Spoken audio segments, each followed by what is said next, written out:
गोपाळ गोपाळ भाऊ. अहो हे काय, सकाळी सकाळी स्वतःच्या टकल्यावर तेल कशाला चोळत बसलाय? नाही नाही सौभाग्यवती, तेल नाही चोळत आहे मी. खरं तर डोक्याला आहार देतोय. डोक्याला आहार देताय म्हणजे काय? काय ग, इतकी वर्ष माझ्या बरोबर संसार करून बुद्धीत भर पडली नाही तुझ्या. ती म्हण आहे ना, पोटाचा आहार बेल आणि डोक्याचा आहार तेल. जसं पोट साफ ठेवायला बेल उपयोगी असतो, तसंच टाळूलाही वेळच्या वेळी तेलाचा आहार नाही दिला ना, तर मेंदू साफ काही होत नाही सौभाग्यवती. टाळूवर तेल चोळणं बंद करा आणि बाजारात जा. अरे हे काय बोलतेस ग सौभाग्यवती? एवढं तेल लावलेल्या पचपचित टकलाने मी काय बाहेर जाऊ काय? तुमच्या टकल्यावर काय माझ्या इतके केस आहेत जे चिपचिपीत दिसणार आहेत? पटकन पंचा घ्या आणि टक्कल पुसून काढा. वेळ वाया घालवू नका, पटकन बाजारात जा. भरपूर सामान आणायचंय तुम्हाला. थैली भरून भाजीपाला घेऊन या आणि मोठा राहू मासा सुद्धा घेऊन या. कळलं का तुम्हाला? चल मी नाही जाणार. सतत बाजार बाजार, माझ्याकडे पण 1000 काम आहेत. ते तर मला खूप चांगलं माहितीये. 1000 कामांमध्ये बाजारात जाणं सुद्धा महत्वाचं काम आहे. ही घ्या थैली, उठा आता आणि जा बाजारात. जातो ग बाई, जातो, बाजारात जातो.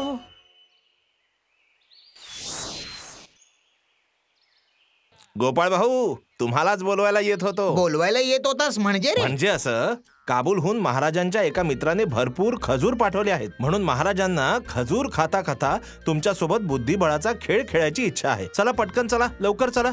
पण मी तर आता बाजारामध्ये चाललोय. ठीक आहे, तर मग बाजारातून लवकर परत या, चालेल? पण माझ्या जेवणाचं काय? अहो, आजचं दुपारचं जेवण राजमहालात घ्या, तर उशीर करू नका म्हणजे झालं. वा वा वा वा, मज्जा आली रे, मस्तच. पटकन 2-4 भाज्या खरेदी करतो आणि घरी देऊन जातो. आजचा बाजाराचा खर्चही वाचला माझा. मस्त, चला चला.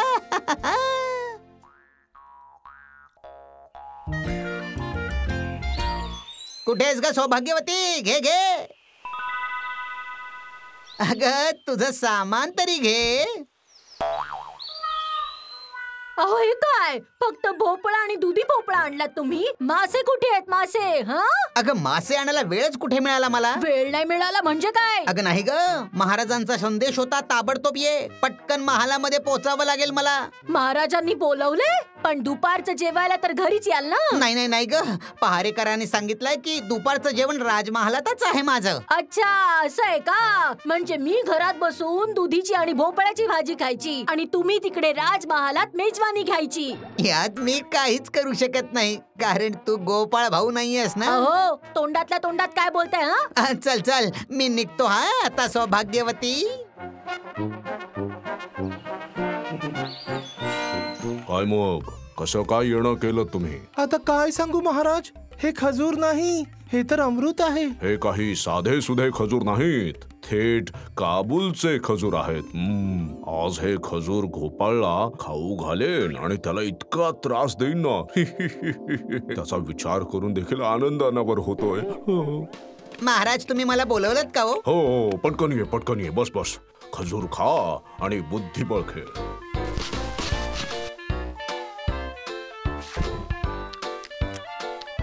काय गोपाळ भाऊ, कसे वाटले काबूलचे खजूर? वाह, खूपच स्वादिष्ट आहेत हे. असं वाटतंय की फक्त खातच राहावं. तर चल मग, आज तुम्हाला बुद्धिबळ ठरवून दाखव. बघू तू किती चांगला खेळतोस. काय झालं आजी, एवढा वेळ तुम्ही बसूनच आहात का? स्वयंपाक नाही करायचा? स्वयंपाक काय करू? स्वयंपाक तुझ्या आजोबांना बाजारातून भाजीपाला आणायला सांगितलं तर ते काय घेऊन आले? फक्त भोपळा आणि दुधी भोपळा. आणि आता तर पळून गेलेत राजमहालात. का बरं? ते मला कधी काही सांगतात का? आज मी विचार केला होता की मनसोक्त रोहू माशाचं कालवण खाईन. आजी, त्यासाठी तुम्हाला दुःखी होण्याची गरज नाहीये. आज आमच्या तलावात जाळं टाकलं होतं. माझ्या आईने खास तुमच्यासाठी रोहू माशाचं कालवण पाठवलंय. हे घ्या. अरे वा, खूप छान. दे दे दे दे दे. अगं बाई, तुझ्या आईने किती मोठे मोठे माशाचे तुकडे पाठवलेत. तुझे आजोबा तर राजमहालातून जेवून परत येतील, म्हणून आईला तुझ्या सांग की आज सगळे तुकडे मी एकटीच खाणार आहे. आज तर मी तुझ्या मंत्रीला खाऊनच टाकणार गोपाळ भाऊ. तर ही बघा माझी चाल. बाप रे बाप, काय चाल? अजूनपर्यंत गोपाळ भाऊंची ऐकली होती बोलचाल, पण आज बघतोय बुद्धिबळाची चाल. राग नका येऊ देऊ, पण मध्ये मध्ये बोलू नका. बुद्धिबळाचा खेळ तुमच्या आकलना पलीकडचा आहे महाराज. मी तर म्हणतो एक डाव अजून होऊ द्या, आता तुम्ही जिंकणार महाराज. काय गोपाळ भाऊ, आणखी एक डाव खेळायला तयार आहेस का? होय महाराज, मी तर खेळण्यासाठी नेहमीच तयार असतो.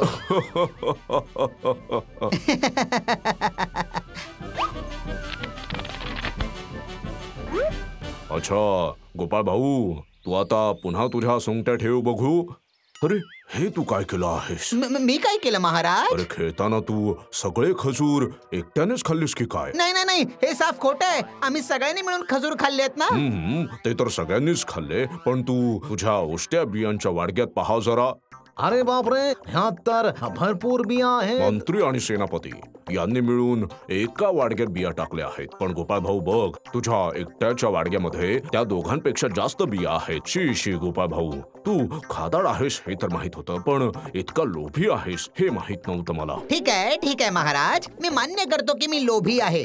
पण महाराज, जर मी लोभी आहे तर तुम्ही माझ्यापेक्षा मोठे लोभी आहात. काय म्हणतोस? तुमच्या वाडग्यात बियाच नाहीयेत, खजुरासोबत त्याही खाल्ल्या. अहो, मी तर खजूर खाऊन बिया काढून तरी ठेवल्या, पण तुम्ही इतके लोभी आहात की बियांना सुद्धा सोडलं नाही तुम्ही. कुठे बघू जरा? अगं बाई, बरोबर म्हणालात. अरे अरे, चुकलंच माझं. वाडग्यामध्ये मी थोड्या तरी बिया सोडायला पाहिजे होत्या. काय महाराज, कबूल करा की तुम्ही माझ्यापेक्षा मोठे लोभी आहात ते. नाही नाही नाही, मी म्हणजे ते नाही नाही, मी म्हणजे असं काही बोलून चालणार नाही बरं का. मान्य करा की तुम्ही माझ्यापेक्षा मोठे लोभी आहात, म्हणजे महालोभी आहात, महालोभी. तोंड सांभाळून बोल गोपाळ भाऊ, कोणासोबत बोलतोय भान नाही ठेव. नाही नाही, त्याला बोलू द्या बोलू द्या. खरं तर खजूर इतके स्वादिष्ट होते की मी ते बियांसकटच खाऊन टाकले. हो गोपाळ भाऊ, मी कबूल करतो की मी लोभी आहे. थांब जरा, सगळ्यांसमोर मला लोभी म्हणायचं धाडस केलंस ना तू, याची शिक्षा तुला नक्कीच मिळणार बघ. चला चला, तुम्ही जा सगळे, तुम्ही आपापल्या घरी जा. आज मी जरा अजून खेळणार नाहीये. का महाराज? आता तर तुम्ही म्हणालात की एक डाव अजून खेळणार म्हणून. नाही नको, आज मला बरं वाटत नाहीये. पण महाराज, आमचं दुपारचं जेवणाचं काय? आपापल्या घरी जाऊन जेवा. उगाच महाराजांचं डोकं तापवलंय गोपाळ भाऊ तू. सौभाग्यवती, अगं ए सौभाग्यवती, कुठे आहेस ग तू? काय हो, काय झालं? वा वा वा वा वा वा वा वा. दुधी आणि भोपळा खाऊन काय मस्त ढेकर देतेस ग तू. नाही म्हणजे मी विचारत होतो की दुपारी तू जेवलीस की नाही ग, सांग ना. तुम्हाला काय वाटलं हा, की तुम्ही राजमहालात मेजवानीचा आस्वाद घ्याल आणि मी इथे दुःखात उपवास करेन? नाही हो, नाही, अजिबात नाही. माशाच्या कालवणासोबत मस्त चांगला पोटभर भात खाल्लाय. आहा, किती चविष्ट रोहू मासा होता. रोहू मासे? पण हे रोहू मासे आले तरी कुठून ग? मी तर आज मासे आणलेच नाहीत ना तुला. तर तुम्हाला काय वाटलं हा, तुम्ही मासे आणून नाही देणार तर मी मासे खाऊच नाही शकणार? हा, ही गोष्ट नेहमी लक्षात ठेवा. ज्याचं कोणी नसतं त्याच्या पाठीशी देव असतो. हा, तुझा हा देव आहे तरी कोण? अजून कोण? पिंकीची आई. पिंकीची आई? वा वा वा वा वा वा. हा, मस्तच, बरं झालं. तर माझ्यासाठी पण पाठवलं असेल ना? दे दे दे दे, मला पण दे बघू. लगेचच भात आणि माझ्या वाट्याचे माशाचे कालवण वाढून दे बघू. खूप भूक लागली आहे मला. भांड्यात थोडासा भात उरला असेल, पण मासे नाहीयेत. हा, काय म्हणालीस? मासे नाहीयेत का? कोणी खाल्ले ते? सगळे तुकडे. हो हो हो, सगळेच्या सगळे मीच खाल्ले एकटीने. राजमहालामध्ये मला काहीच खायला मिळालं नाही, माहिती आहे तुला? अगं बाई, जेवण नाही मिळालं. मग आता काय करणार? दुधीच्या भाजी सोबत मस्त मस्त थंड भात खा. अरे देवा, माझं नशीब.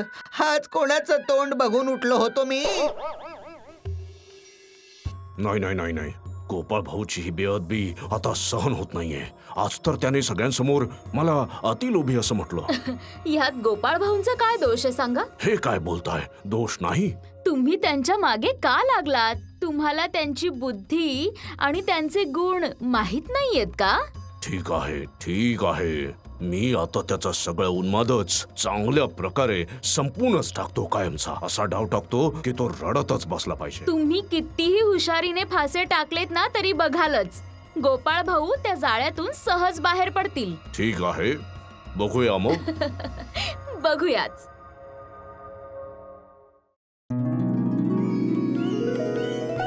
वाह, आज सगळेजण वेळेवरती राजसभेत हजर आहेत वाटतं. वाह वाह वाह, गोपाळ भाऊ सुद्धा आला आहे. हो, त्यामुळे मी फारच खुश आहे आणि या आनंदाच्या प्रसंगी मी एक गाय भेट देतो आहे. कोणाला देणार महाराज?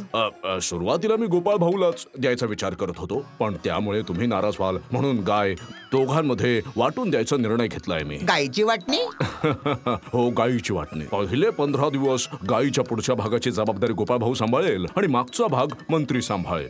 आणि हो, तुम्हा दोघांनाही राजमहालाच्या गोशाळेत राहावं लागेल. बापरे, गोशाळा? तिथे तर खूपच थंडी आहे.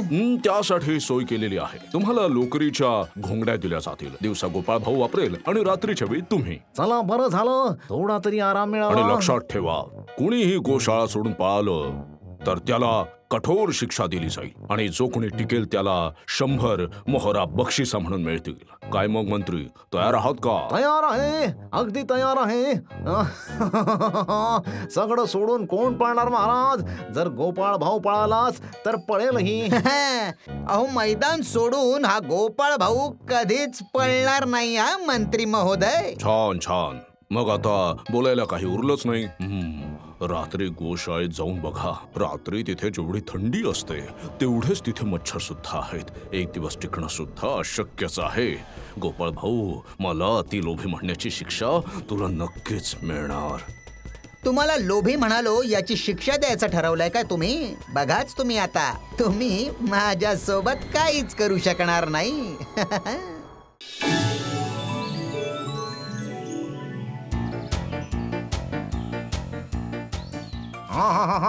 किती ते दूध, पोटभर दूध पिणार, मग त्या दुधाचं दही, दुधाचे लोणी आणि त्या दुधापासून तूप तयार करू, उरलेले दूध विकून मुद्राच मुद्रा.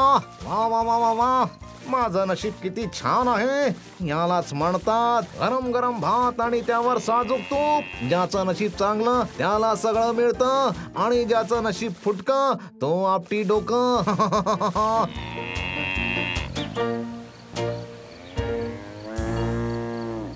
गोपाळ भाऊ, गाय चारायला इतका वेळ का लावलास? अरे दे दे, त्यांना खायला दे. अरे भगवती मातेची मनापासून सेवा कर. की सेवा करशील तितकं अधिक दूध देईल. अरे ठीक आहे, बरं 2 दिवस चांगलं तूप लोणी खाऊन घे, मग तर तुझी अशी गत करणार आहे की गिळताही येणार नाही आणि ओकताही येणार नाही. खा माते, खा, नीट खा आणि चांगलंच खा.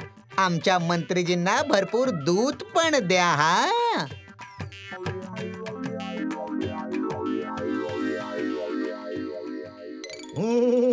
हा, संध्याकाळ झाल्या झाल्या गौशाळेत किती थंडी आणि मच्छर आलेत.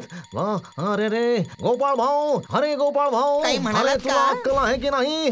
रात्र झाली आहे, अजूनही घोंगडी दिली नाहीस. अरे तू मूर्ख आहेस की काय? महाराजांचा आदेश विसरला? दिवसाच्या वेळी घोंगडी तुझी आणि रात्रीच्या वेळी माझी. हे घ्या. हा, अरे बापरे, वाचलो बाबा. अरे ही उबदार घोंगडी गुंडाळल्यावर ना मला थंडी लागेल आणि ना मला मच्छर चावतील. वा वा वा वा. हा, आता येईल मजा. मी घोंगडी ओढून आरामात झोपेन आणि गोपाळ भाऊ अख्खी रात्र मात्र मच्छर आणि थंडी सहन करत करत थरथरत बसेल.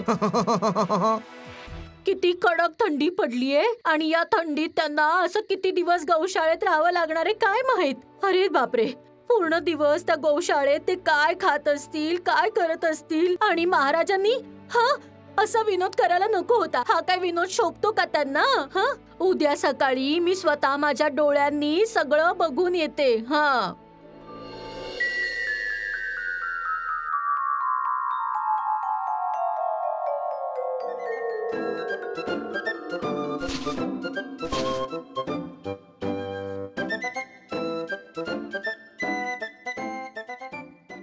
गोपाळ भाऊ, अरे गोपाळ भाऊ, गोपाळ भाऊ, अरे पटकन गाईला चारा दे.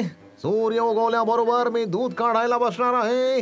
हो हो देतोच हा, मी देतो. काय हो? अगं हळूहळू बोल ग सौभाग्यवती, हळू बोल. जोरात बोललीस तर मंत्री ऐकतील ना. अहो पण तुमचे डोळे इतके लाल का झालेत? हा, नक्कीच रात्रभर झोपला नसाल. अंगावर मच्छर चावल्याचे वळ पण आहेत. चला चला, इथे राहायची गरज नाहीये. नोकरी गेली तरी चालेल, पण चला इथून. हळू बोल ग सौभाग्यवती, हळू. आणि बघत जा शेवटपर्यंत काय करतोय मी. 2च दिवसात माझ्या खिशात 100 मोहरा भरून मी मस्तीमध्ये घरी येईन अगदी. आता तू जा बघू. आणि हो, गुलट्याला इकडे पाठवून दे. अरे गोपाळ भाऊ, गाईला चारा द्यायला इतका वेळ लागतो का? नाही नाही, देतोच आहे. जा जा जा जा, गुलट्याला लवकर पाठव हा.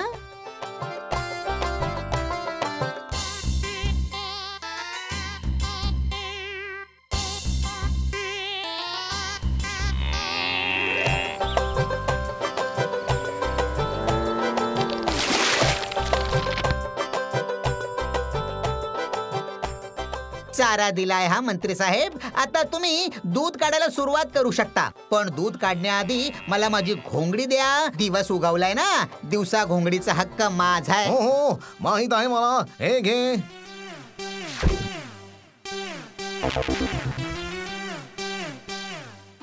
ऐक गुलट्या, तुला माझं एक काम करावं लागेल. कोणतं काम? अच्छा, तू सिंहासारखा आवाज काढू शकतोस हो, का? काढू शकतो. मग चल माझ्यासोबत. मंत्री साहेब गाईचं दूध काढत असतील. तू भिंतीच्या पलीकडून जोरात सिंहाचा आवाज काढ आणि पळून जा तू लगेच. काय मग गुलट्या, करशील ना माझं काम व्यवस्थित? हो हो, नक्कीच होईल.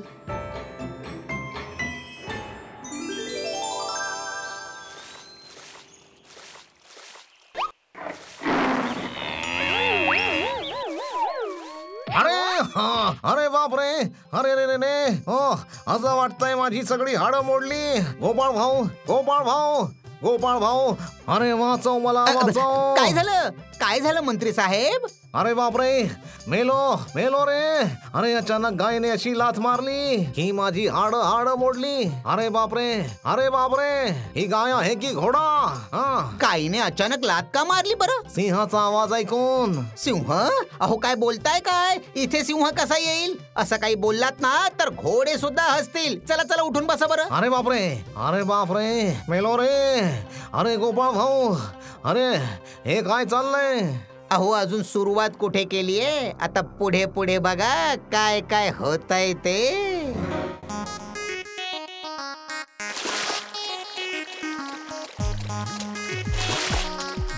बस, घोंगडी तर धुवून घेतलीये. आता गोशाळेबाहेर ही वाळत सुद्धा टाकतो. अरे बापरे, हाडं मोडलीत रे. थंडी वाढत चाललीये, मच्छर पण चावत आहे. कळत नाही काय होणार. गोपाळ भाऊ, घोंगडी दे रे, लवकर दे. ही घ्या हा. हे काय? अरे हा तर ओला चिंबा आहे. अहो ओलीच असणार, थोड्या वेळापूर्वीच धुतलीये. धुतली? हा, कोणाच्या परवानगीने? हा, हे पहा मंत्री साहेब, महाराजांच्या आदेशानुसार दिवसाचा हक्क माझा आहे. म्हणून मी तो धुतला, वाळवला आणि मस्त स्वच्छ केला. तुम्हाला घ्यायचं असेल तर घ्या, नाहीतर मी जातो. ठीक आहे, ठीक आहे, दे. अरे दे. ओल्या घोंगडीने कदाचित थंडी जास्त लागेल. अरे पण मच्छर तर नाही चावतील ना. दे बाबा दे.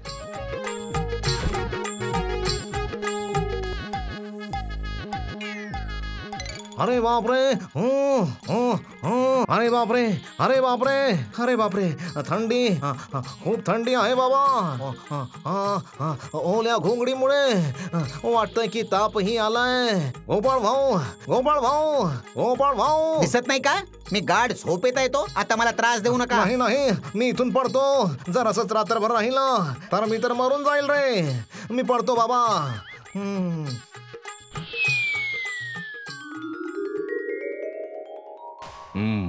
आज मी स्वतः पाहणार आहे की गोपाळ कशी शिक्षा भोगतोय. मी तुम्हाला परत सांगतेय महाराज, तुम्ही गोपाळ भाऊंच्या केसालाही धक्का लावू शकत नाही. जाऊन बघतोच.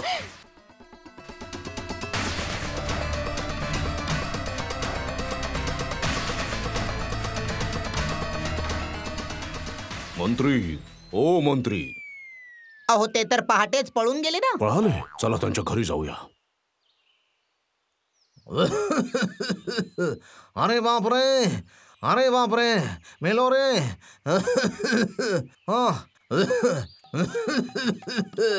अरे रे, अरे. काय झालं मंत्री साहेब? पहाटे पहाटेच तुम्ही गोशाळेतून पळून आलात म्हणे. माफ करा महाराज, मी तर माफी मागतो महाराज. अरे बापरे, गायने इतकी जोरात लाथ मारली की माझी हाडं मोडली महाराज. हो. मी तर मात्र माझ्या जागी ठाम उभा आहे महाराज. ते तर दिसतच मग माझ्या 100 मोहरा मिळतील 100 मोहरा मिळतील. आणि त्याच बरोबर ती गाय सुद्धा तुमचीच होईल गोपाळ भाऊ. अरे बापरे, मोरांसोबत गाय सुद्धा गोपाळ भाऊची झाली. काय करणार मंत्री साहेब, तुम्हाला तर गरमागरम भातावर मस्तपैकी तूप हवा होता ना मंत्री महोदय. मला खरंच हवं होतं, पण आता नकोय महाराज. पण तुम्हाला सुद्धा काय माहित होतं की तुमच्या गरमागरम भातावर तूप नाही तर माझ्यासारखी राख उडत येऊन पडेल म्हणून. काय महाराज, मी सांगितलं होतं ना, तुम्ही गोपाळ भाऊंच्या केसालाही धक्का लावू शकत नाही. ते तर स्पष्टच आहे.